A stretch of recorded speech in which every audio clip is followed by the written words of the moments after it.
नमस्ते दोस्तों। आपने कभी सोचा है कहीं ये सब जो आप देख रहे हैं, ये कैमरा, ये कमरा, आप खुद, कहीं ये सिर्फ एक भ्रम तो नहीं? क्या हो अगर मैं आपसे कहूं कि आप इस वक्त कोई वीडियो नहीं देख रहे, बल्कि आप खुद एक वीडियो गेम का किरदार हैं। कोई बहुत एडवांस कंप्यूटर प्रोग्राम चल रहा है और आप उसी के अंदर जी रहे हैं। ये कोई साइंस फिक्शन नहीं है।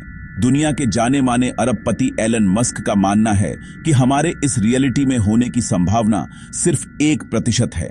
बाकी 99.9% संभावना है कि हम एक सिमुलेशन में जी रहे हैं। चलिए आज मैं आपको ले चलता हूं एक ऐसी यात्रा पर जहां हम सवाल करेंगे अपनी ही असलियत पर। सिमुलेशन थ्योरी क्या है और क्या सच में हम एक वर्चुअल दुनिया में हैं? तो बने रहिए इस रोमांचक सफर में पूरे 6 मिनट। ये सवाल कोई नया नहीं है। हजारों साल पहले एक चीनी दार्शनिक छुआंग त्सू ने एक सपना देखा। उन्होंने सपने में देखा कि वो एक तितली हैं, इधर उधर मंडरा रहे हैं। जब उनकी नींद खुली तो उन्होंने सोचा, मैं छुआंग त्सू हूं जिसने सपना देखा कि मैं तितली हूं, या फिर मैं एक तितली हूं जो अब सपना देख रही है कि मैं छुआंग त्सू हूं। भारतीय दर्शन में भी इसे माया कहा गया, यानी ये पूरी दुनिया एक इंद्रजाल है, एक भ्रम। लेकिन ये महज दर्शन तक सीमित नहीं रहा। 2003 में ऑक्सफोर्ड यूनिवर्सिटी के दार्शनिक निक बोस्ट्रॉम ने एक पेपर पब्लिश किया, are you living in a computer simulation, यानी क्या आप एक कंप्यूटर सिमुलेशन में जी रहे हैं। बोस्ट्रॉम ने एक ऐसा तर्क दिया जिसने पूरी वैज्ञानिक दुनिया को हिलाकर रख दिया। उन्होंने कहा, 3 में से एक बात सच होनी चाहिए, और तीसरी बात अगर सच है तो हम सब एक सिमुलेशन के अंदर हैं।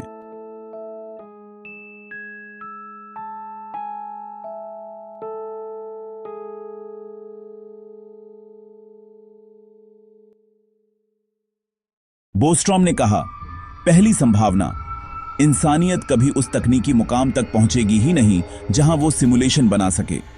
या तो हम खत्म हो जाएंगे या फिर ये टेक्नोलॉजी फिजिकली पॉसिबल ही नहीं।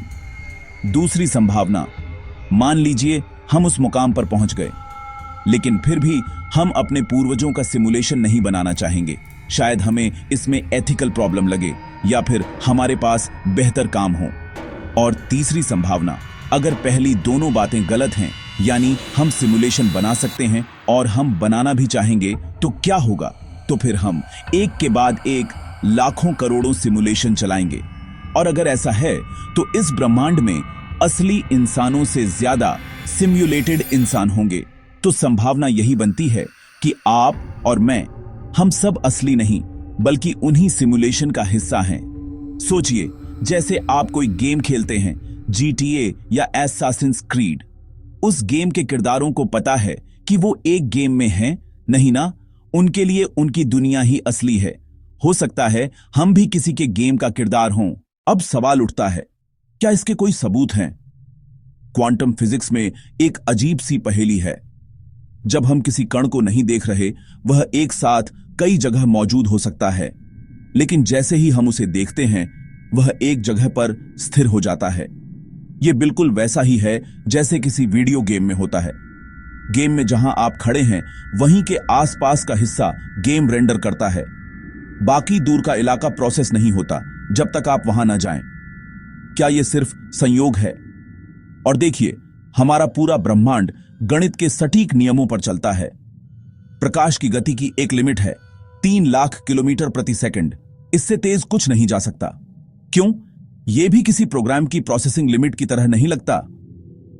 एलन मस्क ने एक इंटरव्यू में कहा था, 40 साल पहले हमारे पास पोंग थे, 2 आयत और 1 डॉट। अब हमारे पास फोटोरियलिस्टिक 3D गेम है जिनमें लाखों लोग एक साथ खेलते हैं। अगर यह प्रोग्रेस जारी रही तो जल्द ही गेम और रियलिटी में फर्क करना नामुमकिन हो जाएगा। फिर यह भी हो सकता है कि कोई हमसे ज्यादा एडवांस सभ्यता यह काम पहले ही कर चुकी हो। लेकिन इतनी सारी बातों के बाद भी हमारे पास कोई ठोस सबूत नहीं है। यह सिर्फ एक परिकल्पना है। कई वैज्ञानिक इसे सिरे से खारिज करते हैं। थियोरेटिकल फिजिसिस्ट सबाइन होसेनफेल्डर इसे साइंस नहीं बल्कि स्यूडो साइंस कहती हैं, और कॉस्मोलॉजिस्ट जॉर्ज एलिस का कहना है, ये लोग साइंस फिक्शन को असली साइंस समझ रहे हैं। ये रात 2 बजे बार में होने वाली बहस है। कोई थ्योरी नहीं। और सबसे बड़ा सवाल, अगर हम सिमुलेशन में हैं तो उस सिमुलेशन के बाहर क्या है? वो असली दुनिया कैसी होगी? क्या हम कभी उस तक पहुंच सकते हैं? शायद नहीं, क्योंकि हम उन्हीं नियमों में बंधे हैं जो इस सिमुलेशन के अंदर बनाए गए हैं। तो दोस्तों, सवाल वहीं का वहीं है, क्या हम असली हैं या फिर हम किसी बड़े कंप्यूटर प्रोग्राम का हिस्सा हैं? शायद इसका जवाब हमें कभी ना मिले, लेकिन ये थ्योरी हमें एक चीज जरूर सिखाती है, हम अपनी असलियत पर सवाल उठाएं, हम अपने हर पल को जिएं, क्योंकि चाहे ये दुनिया असली हो या वर्चुअल, हमारा अनुभव, हमारी भावनाएं, हमारा दर्द और खुशी, ये सब हमारे लिए 100% असली हैं। अब मैं आपसे पूछना चाहता हूं, आपको क्या लगता है, क्या हम एक सिमुलेशन में हैं? क्या आपको लगता है कि इसका कोई सबूत मिल सकता है? मुझे कमेंट में जरूर बताइए। और हां, अगर मैं एक सिम्युलेटेड इंसान हूं और आप असली हैं, तो प्लीज इस वीडियो को लाइक और शेयर करके मुझे खुश कर दीजिए। मिलते हैं अगले वीडियो में, तब तक के लिए जय हिंद।